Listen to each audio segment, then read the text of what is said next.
قل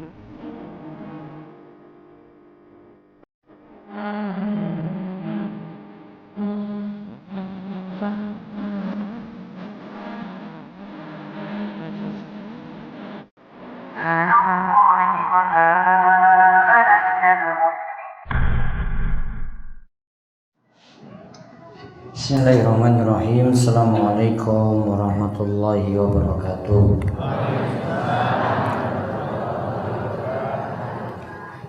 Innal hamdalillah nahmaduhu wa nasta'inuhu wa nastaghfiruh wa na'udzu billahi min shururi anfusina wa min sayyiati a'malina.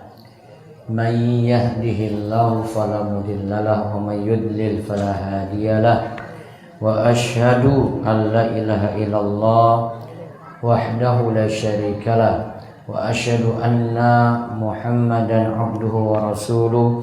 Allahumma shalli ala nabiyyina Muhammad wa ala alihi wa man tabi'ahum bi ihsan ila yaumiddin. Allahumma inna nas'alukal jannah wa na'udzu bika minan nar. Puji syukur kita panjatkan pada Allah, Rabb yang telah memberikan kita berbagai macam nikmat, yang memberikan kita hidayah, yang memberikan kita petunjuk, sehingga kesempatan malam hari ini kita semua berada dalam keadaan sehat walafiat, dan Allah memberikan kita kemudahan demi kemudahan untuk hadir kembali dalam majelis malam Kamis kali ini. Semua dalam keadaan sehat. Mugi-mugi Allah memberikan kita kemudahan untuk ibadah terus pada Allah, dan mugi-mugi kita diberikan panjang umur dan umur kita dimanfaatkan terus untuk memperbaiki diri kita, dan mugi-mugi kita tambah jadi lebih baik ke depannya. Allahumma amin. Gimana Bapak Ibu tablik akbar kemarin? Jalannya berapa kilo? Tasih sehat? Wah, biasanya negal yo 4 kilo 5 kilo. Ini cuma jalan sebentar saja, nanjaknya paling cuma 2 kali. Iya toh Pak? Iya. Gampang nih wong desa. Sing masalah iki wong kota datang sini nggak bisa masuk, disuruh jalan 2 kilo yo ngomel. Wong desa ya biasa neng ngarit negal, wah biasa. Iya toh Pak? Gampang banget itu. Kemarin di luar perkiraan, iya toh? Di luar perkiraan pripun? Membludak. Iki arek golek ilmu apa golek gamis yo wingi. Sing ora entuk gamis mulai berarti. Wah, Bapak aja cuma dapat berapa? Apa dapat gamis langsung mulai? Setelah itu langsung pulang. Insyaallah tablik akbar berikutnya nanti bulan Februari. Insyaallah. Pembicaranya belum dapat. Nanti kita akan cari yang bagus, pokoknya yang nasional. Internasional wong Arab obi. Ora paham. Baik, malam hari ini kita ngaji surat Yasin. Nanti Mas Edi akan baca Yasin 1 halaman dari ayat inna ashabal jannatil yawma fi syughulin fakihun sampai ayat 70 yang kita akan kaji hari ini. Namun kita nanti cuma kaji 2 ayat, ayat 69 dan ayat 70. Dan Bapak Ibu-ibu sekalian, surat Yasin ini surat manfaat sekali.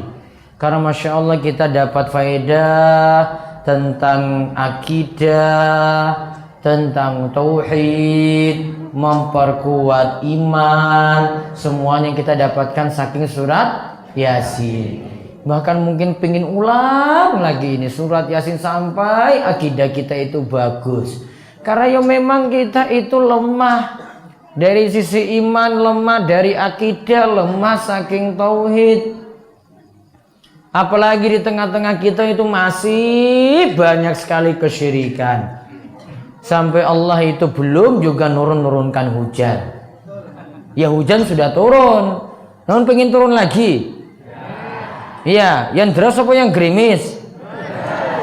Nanti kalau hujan deras turun, protes lagi hujan, lagi wis aku ora mangkat sekolah, ora mangkat kerja. Ya gara-gara hujan ora sido mangkat. Protes. Nanti kalau hujan nggak turun-turun, protes. Hujannya turun deras, protes. Terus maunya apa coba? Maunya apa, Pak? Nggak turun? Atau pas lagi tidur aja baru hujan turun gitu? Kalau tidur hujan-hujannya berarti gentengnya ya bocor. Sudah? Sekarang kita lanjut. Amalan yang bermanfaat untuk mayit. Kita akan lihat amalannya. Nanti akan dibahas sampai 6 amalan. Baru kita lihat apakah kirim pahala Al-Quran itu termasuk bermanfaat untuk mayit ataukah tidak. Nanti kita simpulkan saking surat Yasin ayat 69-70. Monggo dibaca. A'udzu billahi minasy syaithanir rajim. Inna ashabal jannati al-yawma fi syughulin fakihun. Hum wa azwajuhum fi dhilalin 'alal araiki muttaki'un. Lahum fiha fakihatun wa lahum ma yadda'un. Salamun qawlan min rabbir rahim. Wamtazul yawma ayyuhal mujrimun. Alam a'had ilaykum ya bani Adam alla ta'budu syaitan innahu lakum aduwwum mubin wa an i'buduni hadha siratun mustaqim. وَلَقَدْ أَضَلَّ مِنكُمْ جِبِلًّا كَثِيرًا أَفَلَمْ تَكُونُوا تَعْقِلُونَ هَذِهِ جَهَنَّمُ الَّتِي كُنتُمْ تُوعَدُونَ اصْلَوْهَا الْيَوْمَ بِمَا كُنتُمْ تَكْفُرُونَ اليوم نختم على أفواههم وتكلمنا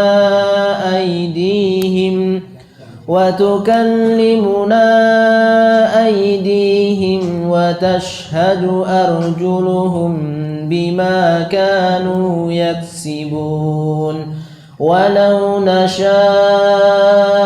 لطمسنا على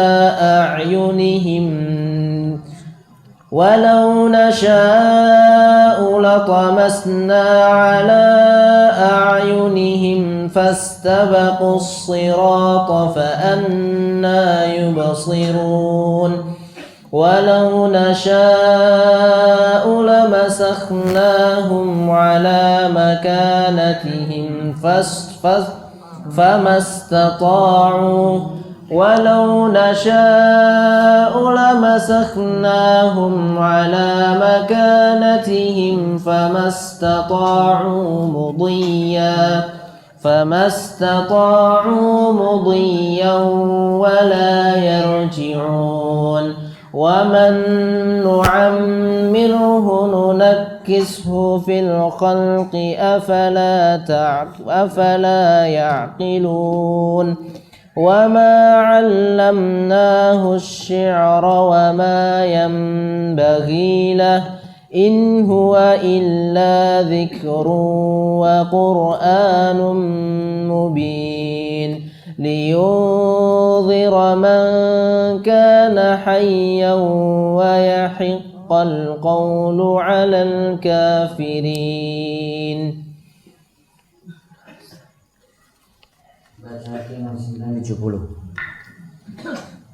Dan kami tidak mengajarkan syair kepadanya Muhammad, dan bersyair itu tidaklah layak baginya.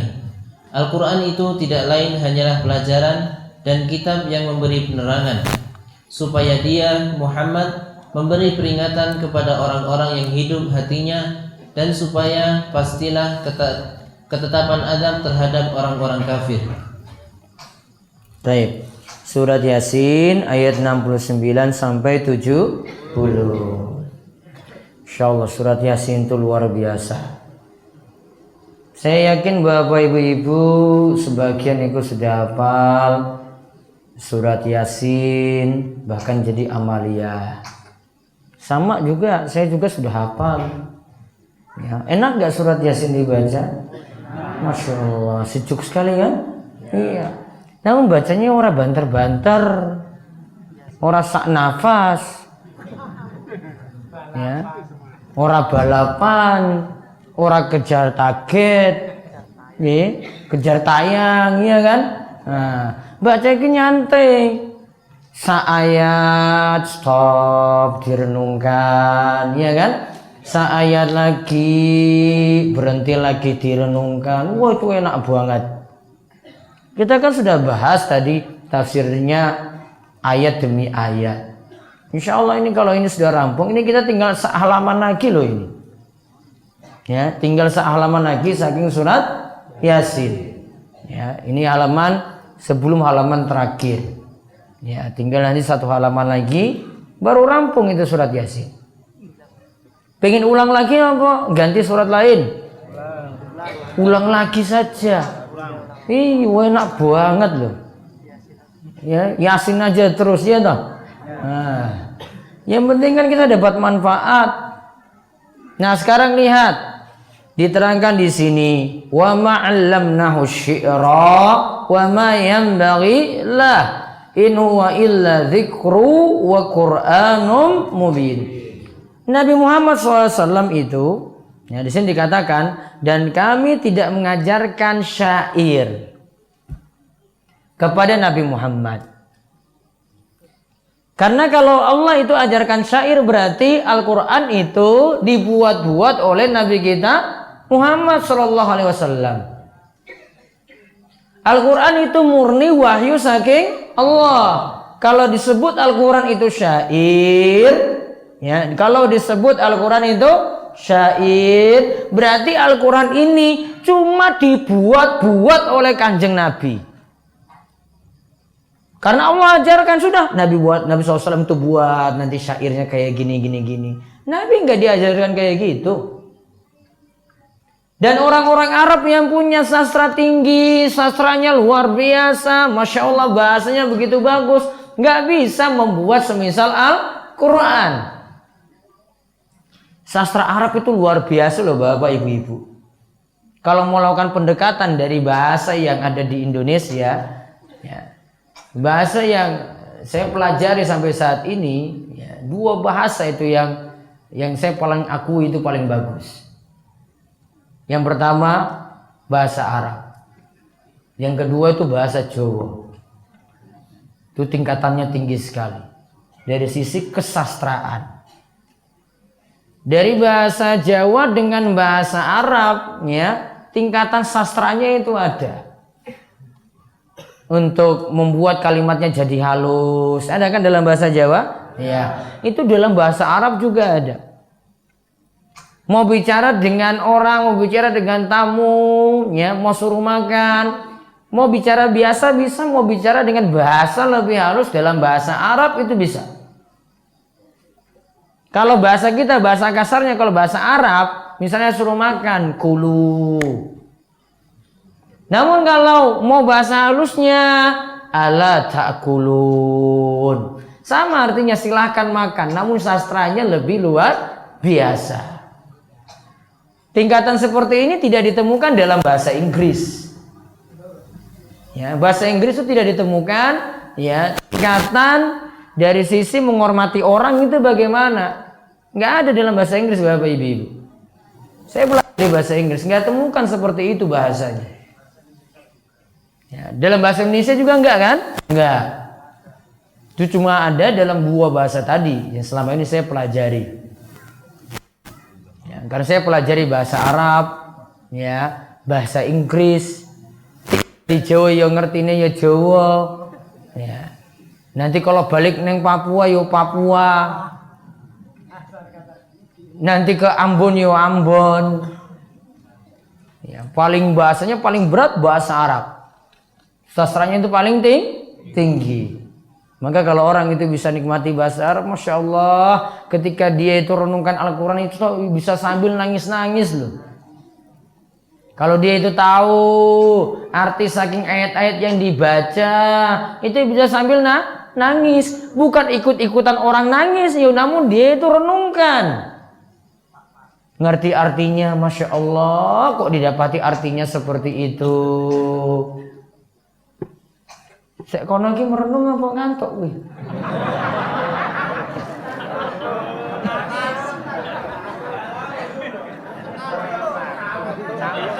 Iya, pura-pura nunduk gitu. Merenung ya padahal ngantuk sebenarnya. Iya. Jadi Nabi SAW tidak diajarkan apa? Syair. Tidak diajarkan syair. Dan beliau bersyair itu tidak layak. Maka dikatakan di sini liyungdziru man kana hayya, yaitu Nabi SAW diajarkan Al-Quran. Al-Quran itu apa? Untuk memberi peringatan pada orang yang hidup. Yang dimaksudkan sini adalah orang yang hatinya hidup. Bukan memberi peringatan pada orang mati. Karena Al-Quran gak manfaat lagi. Untuk orang mati gak manfaat lagi. Mau diingatkan orang berulang kali di konsolat, ya ora iso salat. Betul nggak? Aqimis sholata liduluki syamsi ila ghasaqil lail wa Qur'an al-fajri misalnya. Kerjakanlah sholat liduluki syamsi ketika matahari sudah tergelincir. Wa ghasaqil lail, dan ketika matahari sudah tenggelam, gelap malam itu datang. Wa Qur'an al-fajri, lakukanlah sholat subuh. Siapa yang diperintahkan sholat coba? Yang hidup apa yang mati? Apa pas mati ki sholat? Neng kubur ini sholat misalnya. Ada kewajiban bagi orang mati sholat? Apa ngerti dia sholat dalam ini? Mungkin dikasih sejadah, rukuh lengkap, mungkin nanya lengkap, petisnya lengkap, dikasih pas lagi meninggal dunia gitu. Dikasih lampu itu biar terang. Apa disiap ke padasan sekalian? Butuh enggak? Enggak butuh. Sudah masa beramal berakhir. Maka perintah sholat cuma untuk orang-orang yang hidup.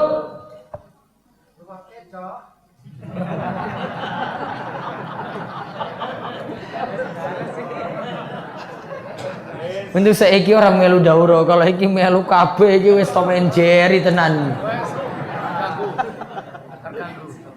Untuk satunya orang mangkat loh.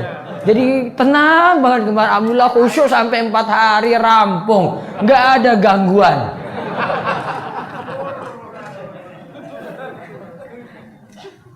Tadi sampai mana tadi coba? Orang mati yang sudah meninggal dunia malah butuh doa, didongake terus. Malah butuh ada yang nyolatkan, sholat jenazah. Wong dia nggak butuh lagi sholat. Perintah sholat cuma untuk siapa? Orang hidup. Liyundhira man kana hayya wa yuhiqqal qawlu 'alal kafirin, dan supaya jadi peringatan, yaitu diberikan siksa lantaran Al-Quran sudah diingatkan. Orang kafir nggak mau dengar, orang kafir yang dapat hukuman. Sama juga dengan tiang muslim nggak mau dengar, maka orang ini juga dapat hukuman. Sudah diingatkan, misalnya ada dosa namanya tajassus. Wala tajassasu, janganlah lakukan tajassus. Maka sikap kita apa? Oh, diingatkan. Orang mukmin beriman dengan langsung taat, sami'na wa ata'na. Orang kafir itu dibacakan, dia paham pun nggak mau jalankan. Dikatakan wala tajassasu, apa maksudnya? Jangan kamu nguping, cari-cari aib orang beriman. Jangan kamu apa? Nguping, cari aib orang beriman. Termasuk istri cari aib suami, suami cari aib istri. Suami buka-buka HP istri, cari situ siapa tahu istrinya selingkuh, atau suami dibuka HP-nya oleh istri, istri curiga dengan besar kalau suaminya telah selingkuh. Boleh atau tidak? Enggak boleh. Itu namanya tajassus dan suuzon pada suami, suuzon pada istri. Duwe HP apa ora? Istrinya periksa. Asalnya enggak boleh. Pak sudah rajin salat toh? Nah, berarti orang beriman. Orang beriman enggak boleh dikorek-korek aibnya. Bukan jenengan saja ora, ini tuh ora aku ya. Orang beriman nggak boleh dicari-cari aibnya. Wah, iki biasa neng masjid. Masya Allah jenggotnya panjang. Pacisan terus. Mau tuduh dia selingkuh lebih berat dibandingkan dengan orang lain. Maka kalau suami, bu, ibu-ibu, dengar gak ini? Awas periksa HP suaminya lagi, suuzon pada bojone gitu. Kalau suaminya baik-baik malah ikut ngaji bareng, nggak usah khawatir. Suami ini saya ke ora payu tenan. Iya toh Pak? Bapak ini mau mikir mati aja, itu nggak mikir golek apa, golek meneh toh Pak? Enggak, wes ora payu. Ya kesinggung, ya memang kesinggung. Jadi nggak boleh banyak curiga. Itu contohnya prakteknya nih nggih. Maka ayat Al-Qur'an kalau katakan nggak boleh tajassus, apa tajassus mau? Nyari aib, nguping nyari aib orang beriman. Beda kalau nyari aib pelacur. Wah, ini biasa nih mabuk. Jenengan cari aibnya, yo memang wis nampak aibnya kok. Pelacur, wah sudah nampak aibnya, yo ngapain di sini? Sudah jelas, nggak usah cari-cari.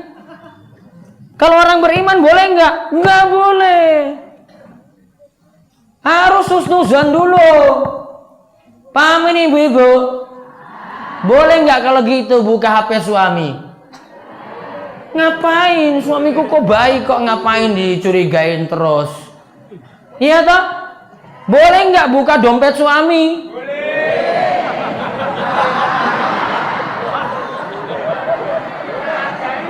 Harap ngopo menehi. Nggak usah banyak curiga dulu. Wes duitnya ora kelem ora ono duit. Terus bayar pipilan kabeh iki lho. Husnuzan dulu. Sama suami juga jangan banyak curiga sama istri, apalagi wis ngaji. Kalau wis ngaji itu Masya Allah sudah luar biasa. Betul nggak ibu-ibu? Saiki wis berubah apa urung ya iki ya? Pun tertib ngangge jilbab. Alah, paling gamis ora dinggo wingi iki. Oh lagi dicuci wale. Ora oleh. Siapa suruh telat? Wong tepus wong rongkep wae jam 6 loh sudah di sini kemarin itu. Saya saja belum mandi. Tiang tepus itu datang jam 6. Ya Allah, Mbah. Jenengan bar subuh langsung. Je Ustaz. Go wedangan sik. Belum buka. Jam 6 sudah di sini. Saya belum mandi. Akhirnya mandinya jam 8:30, pas jamaah semua sudah masuk. Coba sibuk mikir jamaah iki kepiye iki simba iki. Mangkatnya bar subuh to, Mbah? Bar subuh, imamnya salam bisa wis siap. Wis langsung mangkat. Ya Allah, bingung aku itu pas layani jamaah. Ya pangapura yo telat ya wis telat. Wis biasa kok telat. Nah sekarang kita lihat faedah saking ayat nomor setunggal. Orang Arab jahiliyah menyifati Al-Quran dengan syair, padahal Al-Quran bukan syair. Al-Quran niku wahyu. Syair itu cuma kata-kata yang dibuat manusia buat terlihat indah, biar terlihat indah. Kalau ini wahyu saking Allah langsung. Dan kalau ayat itu dibuat, ya, kalau mau lihat itu tertibnya Al-Quran, Masya Allah, kalau dibilang ro, semuanya ro, dan itu kalimatnya bagus. Wattur ro, ya dah. Wa kitabim mastur ro juga. Itu dibuat itu awalnya pendek ya berikutnya juga pendek-pendek. Ya, kalimatnya sudah bersaja gitu. Dan sudah itu Allah yang buat. Itu kalamullah ghairu makhlukin, bukanlah perkataan makhluk. Itu firman saking Allah. Al-Quran gitu istimewanya. Makanya kalau orang mau hafal Al-Quran itu mudah sekali kalau dia hafal sungguh-sungguh. Karena sudah berkalimat bagus, sudah bersajak bagus. Orang mudah untuk hafal.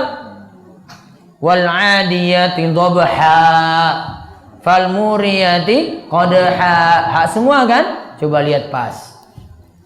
Kok kamu baca nanti enggak ha? Oh salah Pak. Masa Al-Quran kayak begini? Orang bisa tahu. Jadi Al-Quran seperti itu. Kalimatnya bagus sekali. Coba lihat kul huwallahu ahad coba. Dengan huruf dal semua kan? Kul huwallahu ahad. Allahus somad. Ya kan? Dal. Lam yalid wa lam yulad. Dal lagi. Rapi nggak kalimatnya? Masya Allah. Itu manusia nggak bisa buat. Maka Al-Quran ini murni wahyu saking Allah, bukan dibuat oleh manusia. Nggak ada orang sak gunung kidul mau bekerja sama buat Al-Quran, nggak bisa. Membuat tandingan Al-Quran juga nggak bisa. Seluruh jagat raya ini mau buat semisal Al-Quran juga nggak bisa. Wahyu saking Allah, murni saking Allah, nggak bisa dibuat oleh Nabi Muhammad SAW juga. Nggak bisa dibuat-buat oleh Jibril atau Jibril utak-atik, nggak bisa. Jibril itu amanah sekali, Nabi SAW juga amanah sekali, nggak mungkin sembunyikan satu ayat satupun dari kita. Terus yang kedua, orang Arab jahiliyah menuduh Rasulullah SAW sebagai penyair, padahal derajat kenabian sangat jauh dari penyair. Maka derajat Nabi itu lebih tinggi daripada apa? Penyair. Apalagi Nabi SAW disebut penyanyi. Nggak bisa. Nabi nggak boleh sebut kayak begitu. Dan nggak pas beliau disebut kayak begitu. Termasuk juga kita, ya seringnya itu maaf. nyanyi-nyanyi lagu-lagu Islami, ya gampang aja jawab. Kalau kamu nyanyi lagu Islami, nabimu itu memangnya penyanyi? Nabi bukan penyanyi. Hah? Nanti protes sama yang nyanyi, oh main dia, biarin. Orang bingung pokoknya, ngaji, kena ya kena. Jadi kan biasanya nyanyi apa tuh Pak?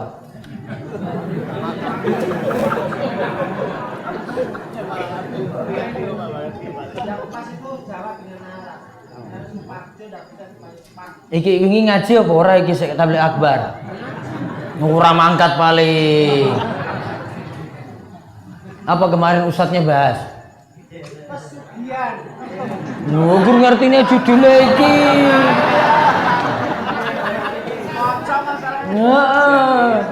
Ora mangkat apa Pak Parjo? Mangkat cari wajan.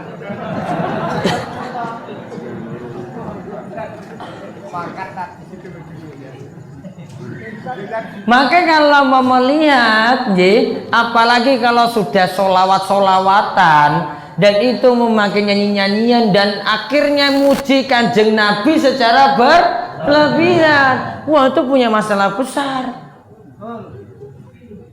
Ya Rabbil bil Mustafa balik maqasidana. Apa artinya coba? Orang ngerti.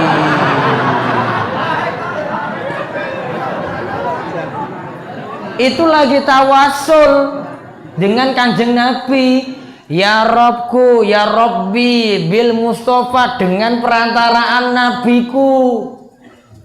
Balik makosidana, dengan Kanjeng Nabi yang sudah meninggal dunia, dia tawasul, sampaikanlah hajat-hajat kami.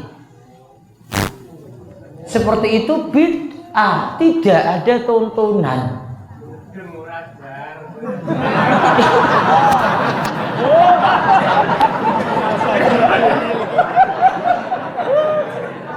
Itu nggak ada tontonan. Terus sholawat bagaimana? Uang sholawat paling afdol yang kita baca saat tahiyat, Allahumma sholli ala Muhammad wa ala ali Muhammad kama sholaita ala Ibrahim wa ala ali Ibrahim innaka hamidum majid. Apa sholawat yang paling afdol? Ya ini. Saya ulang-ulang. Apakah perlu saya nyanyikan? Wah, nggak perlu. Itu cukup baca pada tahiyat kita sudah sholawat. Nggak susah-susah ngumpul apa pakai apa itu? Hadro. Orang Jakarta bilang apa? Ketimpring. Nah.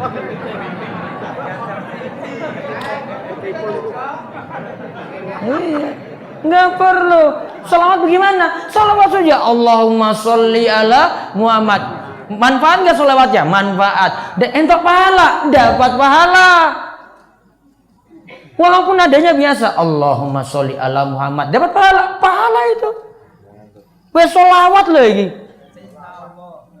Ini wes nyanyikan, wes sak jam, bahkan ada nyanyi sampai subuh, bisa dapat jaminan dapat pahala coba.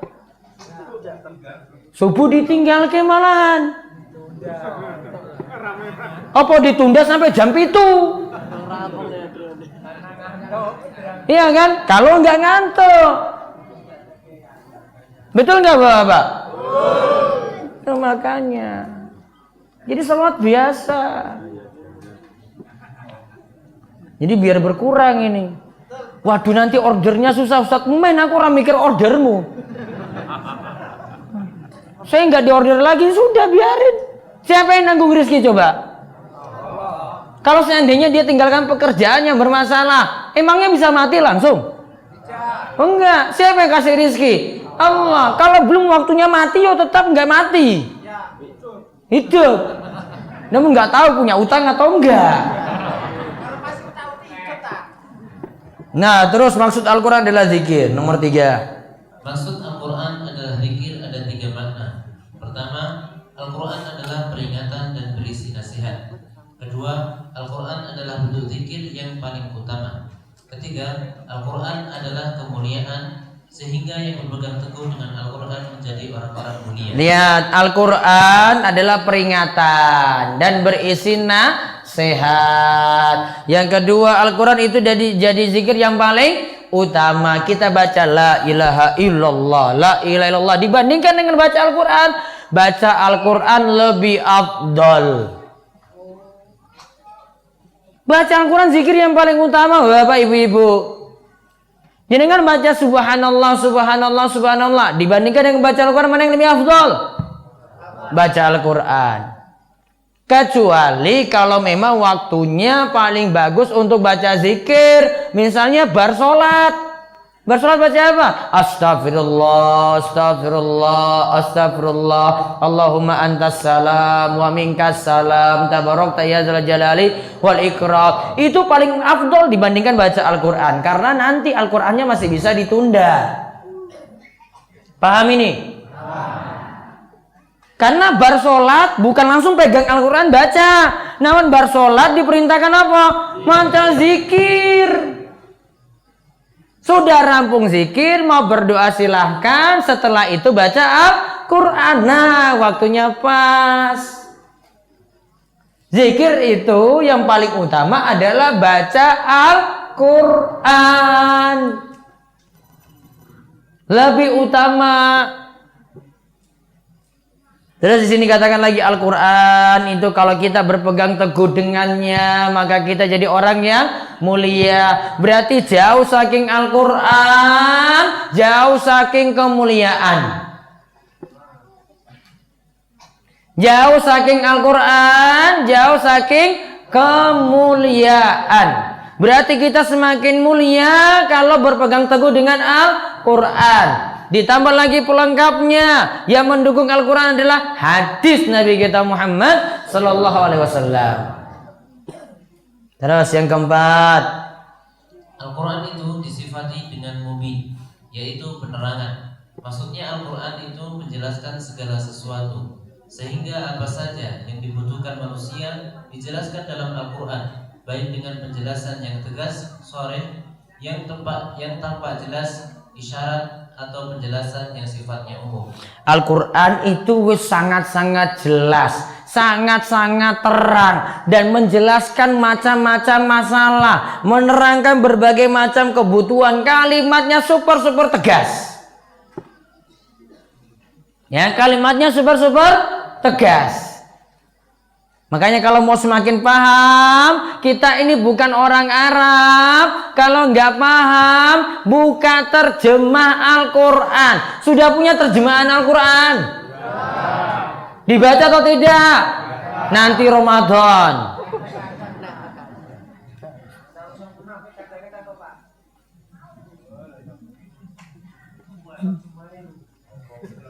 Baca terjemahan nggak? Belum punya. Kalau belum punya, ngajukan proposal, jenengan minta ke pondok. Gawe proposal. Kalau minta satu saja, tuku neng ini store. Gak punya duit, ngutang berarti. Tapi belum ada di store, Pak. Nanti. Kalau butuh memang mesti jenengan butuh, ngajukan proposal, insya Allah kita carikan. Misalnya butuh Iqra, butuh Al-Quran, insya Allah dia bantu. Kemarin beberapa jamaah saking pelayan itu dikasih. Ada yang di masjidnya itu butuh Iqra, kita langsung beli langsung dari pusatnya. Al-Quran juga biasanya ada yang nyumbang. Ya biar itu nanti di masjidnya ada Al-Quran terjemahan untuk dibaca. Terus yang berikutnya yang kelima, Al-Quran itu sebagai peringatan untuk hati yang hidup. Bisa juga maksudnya Al-Quran sebagai peringatan untuk setiap orang yang hidup di muka bumi.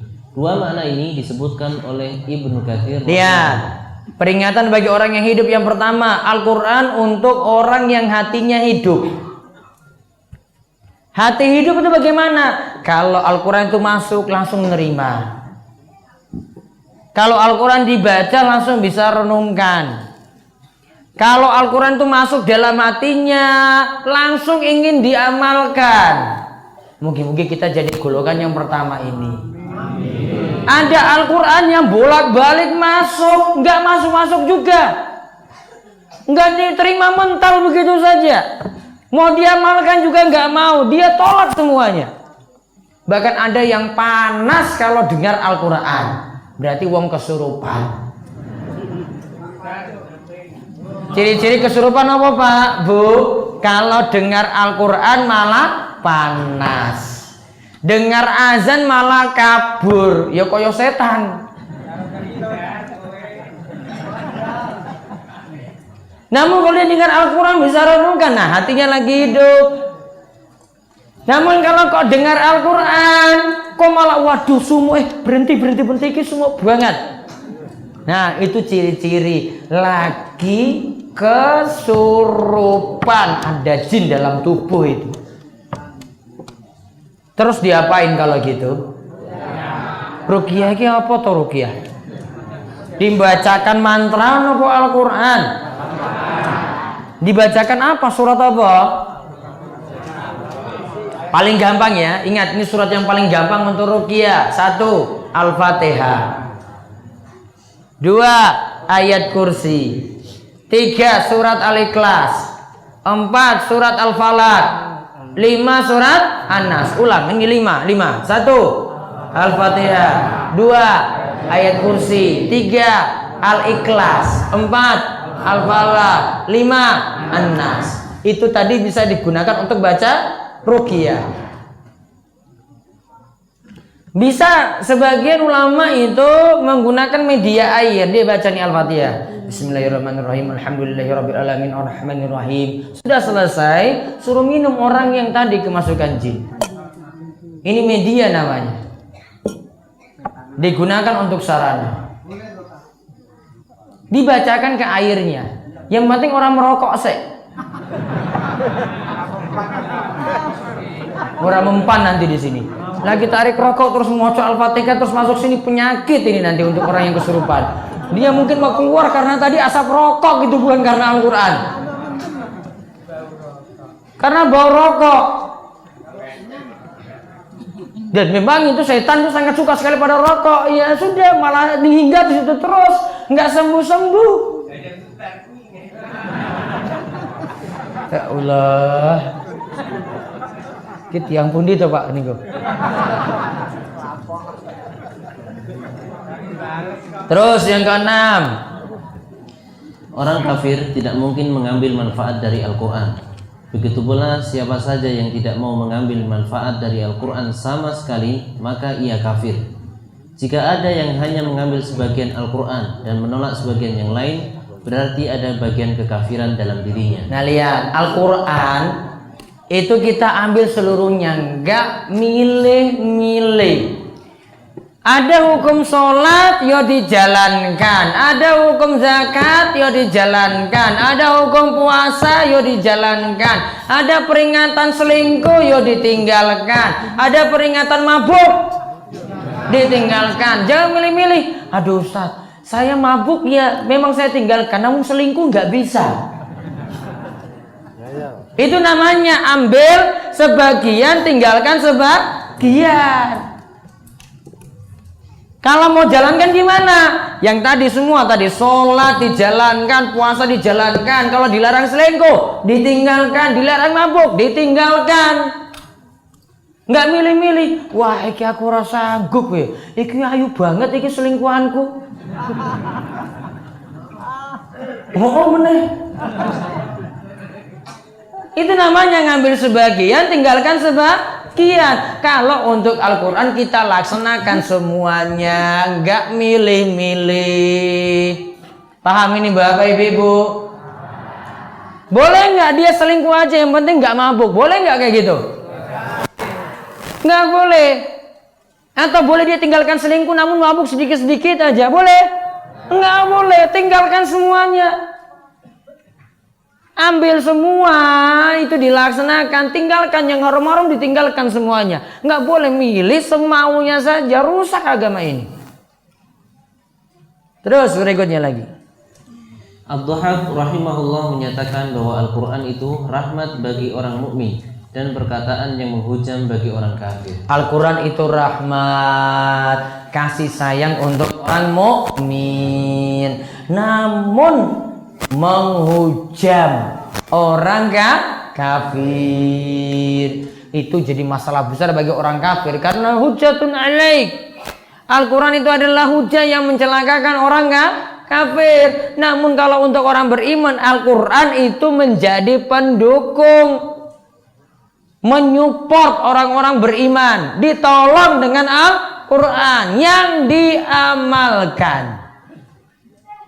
Terus kata Syekh Abdurrahman bin Nasir As-Sa'di rahimahullah, Al-Quran pada hati ibarat hujan untuk tanah yang subur. Al-Quran pada hati ibarat hujan untuk tanah yang subur. Jadi Al-Quran itu hatinya, yaitu Al-Quran pada hati ibarat hujan. Jadi Al-Quran itu hujannya. Hati orang beriman ya itu ibarat tanahnya. Kalau hujannya manfaat, tanah tadi jadi apa coba? Subur. Maka berarti kalau Al-Qur'annya manfaat, hatinya juga jadi tumbuh subur, tenang, tentram, gak banyak gelisah. Ada masalah yo namun hadapi dengan mudah.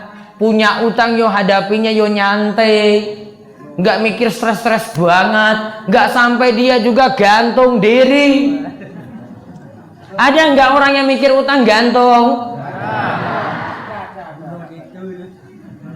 Ada nggak yang jomblo belum punya jodoh juga stres gantung? Hati-hati.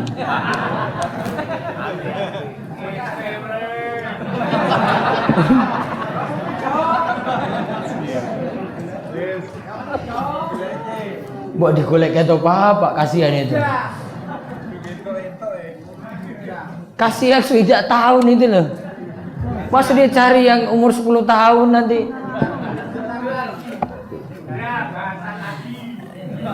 Nah sekarang sampai faedah ayat rampung karena waktu.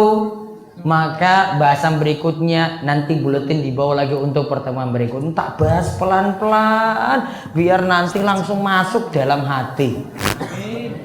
Ya belum kita bahas amalan yang sampai pada mayit. Totalnya itu wonten berapa ini?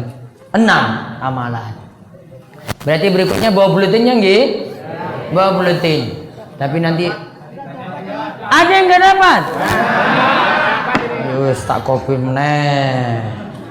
Sudah, sekarang pengumuman sambil nunggu pertanyaan masuk, silakan bertanya.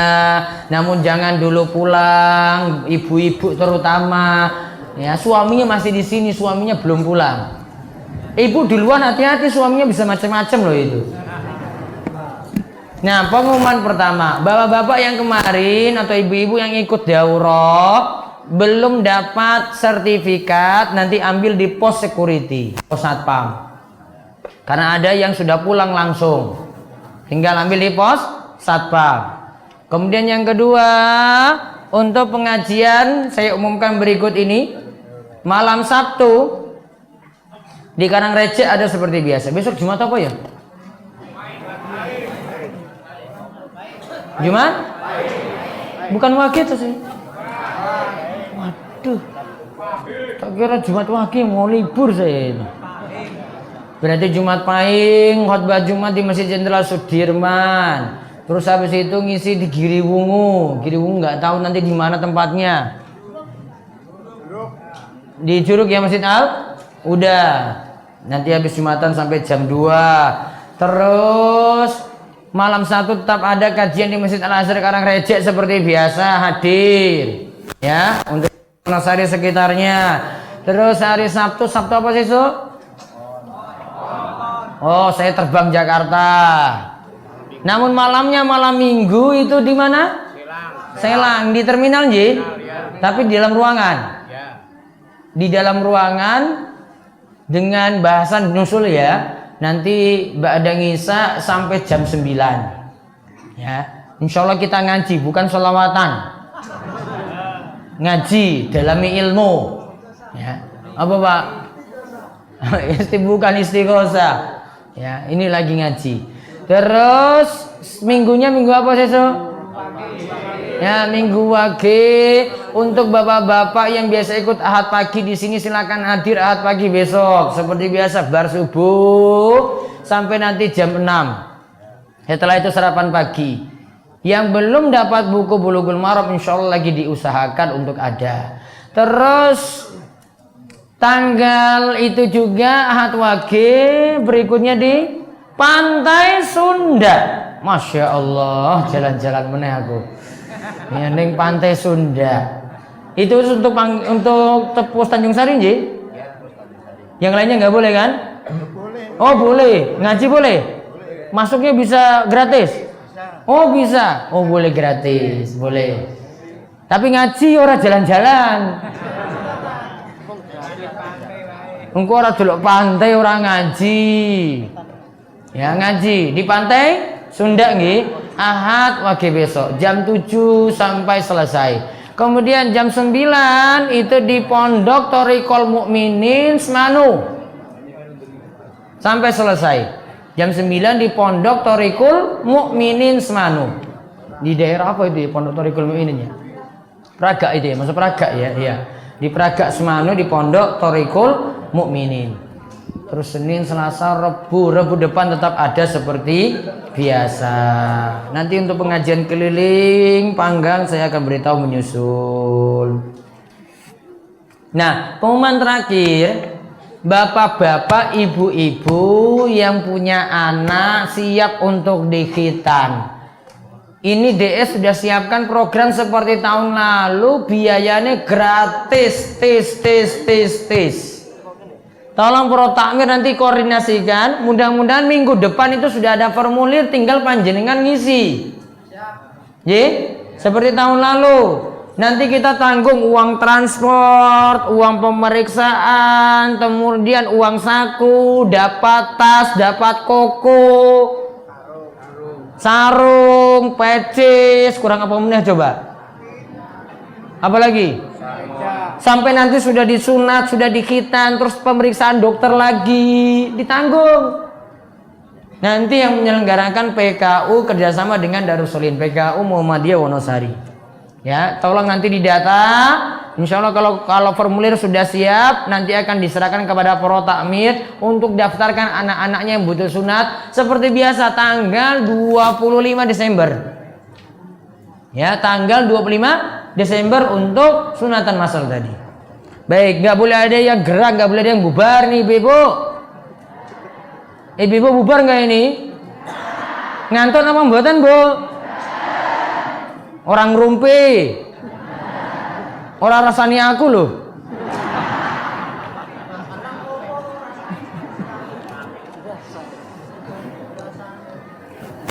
Apa hukum makan? Apa makanan sekarang ini pas musim sekarang ini apa? Ah itu. Enak nama buatan itu. Hah? Rasanya apa toh? Enggak, rasanya apa? Putul itu. Hah? Kayak walang. Kalau walang campur dengan itu enak, berarti tambah enak. Aku tekan saya kiki urung iso yo. Kenapa yo? Aduh takut itu ya, biduran ya aku ya. Asalnya boleh, pembahasannya saya sudah bahas itu. Asalnya boleh dimakan. Wah anak saya aja pamer-pamer terus depan saya biarin aja. Bagaimana dengan hadis orang yang tidak minta diruqyah akan masuk 70.000 masuk surga tanpa hisab? Yang dimaksud minta ruqyah di sini jika minta ruqyahnya malah menggantungkan hatinya pada ustadz atau kiai yang menyembuhkan. Kalau enggak dengan orang lain enggak mau. Cuma mau dengan kiai ini saja. Dengan yang lain tuh aku kok ini ya kurang semangat ya. Namun kalau dengan dia itu dia pasrahkan semua pada orang itu, maka dia bukan bergantung pada Allah namun bergantung pada manusia. Kekurangannya sulit masuk 70.000 orang yang masuk surga tanpa hisab dan tanpa siksa. Orang beriman tidak boleh tajasus. Tapi bagaimana dengan orang yang sudah rajin ngaji tapi masih suka berhubungan dengan orang yang bukan mahram, yang sudah bersuami? Atau sudah beristri, apakah boleh dicurigai? Iya kalau dapat bukti. Kalau nggak dapat bukti gimana? Nggak boleh. Kalau ada bukti, boleh. Tugasnya apa kalau gitu? Ngaji itu jaga hubungan dengan lawan jenis. Nggak boleh kontak-kontakan, apalagi yang punya istri. Apalagi yang sudah bersuami. Itu yang belum juga nggak boleh ganggu istri orang.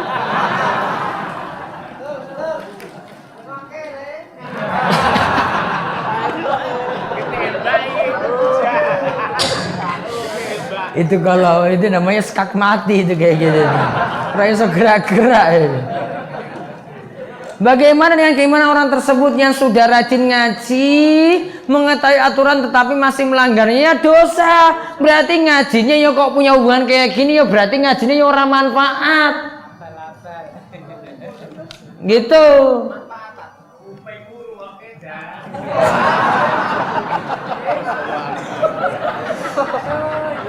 Apa hukumnya menikahi teman sekantor? Boleh nggak menikahi teman sekantor? Boleh, asalkan teman sekantor belum punya suami, belum punya istri. Jadi jangan gara-gara ini akhirnya rumah tangga itu rusak terus kamu ambil. Itu namanya apa? Dunia zaman sekarang itu pelakor ya. Nah, pelakor nggak boleh. Kebanyakan pada masyarakat ada yang berpendapat bahwa kalau ada yang sakit parah lalu dibacakan surat Yasin akan bisa lancar meninggalnya.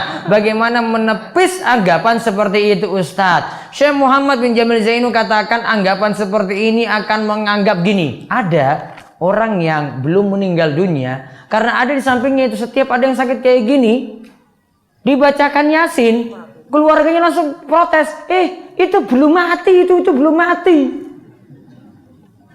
Dan ada yang sampai trauma ketika ini cuma baca Al-Fatihah saja. Karena ada yang biasanya kirim Al-Fatihah terus dia dengar lagi setelah keluarganya itu meninggal dunia, sampai nggak senang dengan surat Al-Fatihah karena kemarin trauma. Itu kan dibacakan untuk orang mati. Ada efeknya di sini, ada dampak buruknya. Makanya saran saya, kalau ada yang sakit bukan seperti itu keadaannya. Namun kalau sakit misalnya mau diruqyah, boleh diruqyah. Kalau sakit loh, ini belum sakaratul maut loh. Namun kalau ini sudah sekarat, maka solusinya itu ditalkinkan. Apa? La ilaha illallah. Kalau boleh usul agar kajian akbar bulan Februari bisa ngundang Ustadz Maududi. Sama dong kalau begitu. Insya Allah Ustadznya saking Sumatera. Apa ciri-ciri warung atau pedagang yang menggunakan pesugihan, penglaris? Tandanya itu satu, wongnya ora sholat. Dua, di rumahnya itu ada pajangan-pajangan raja. Apa foto kiai dipajang di warung. Ya, tahu ini? Pernah lihat? Saya pernah lihat kok, saya nggak mau makan lagi kalau kenal warung kayak begitu. Saya tahu kok warungnya dipanggang ini tahu. Pas masuk lihat raja situ wes ora srek lagi makan di situ. Tak tinggal pokoknya. Cari yang mau ngaji dan nggak pakai raja. Ciri yang ketiga, makanannya yo biasa, namun pengunjungnya luar biasa. Ya, makanannya apa?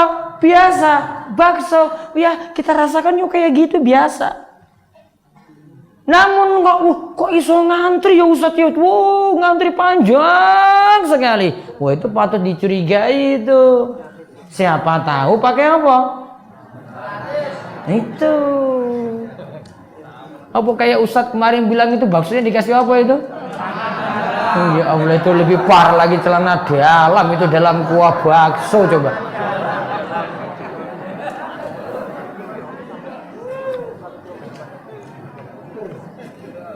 Ustadz, apakah ketika kita hendak melaksanakan puasa Senin Kemis kita diwajibkan untuk mandi keramas terlebih dahulu? Ustadz, tidak, kecuali memang lagi junub.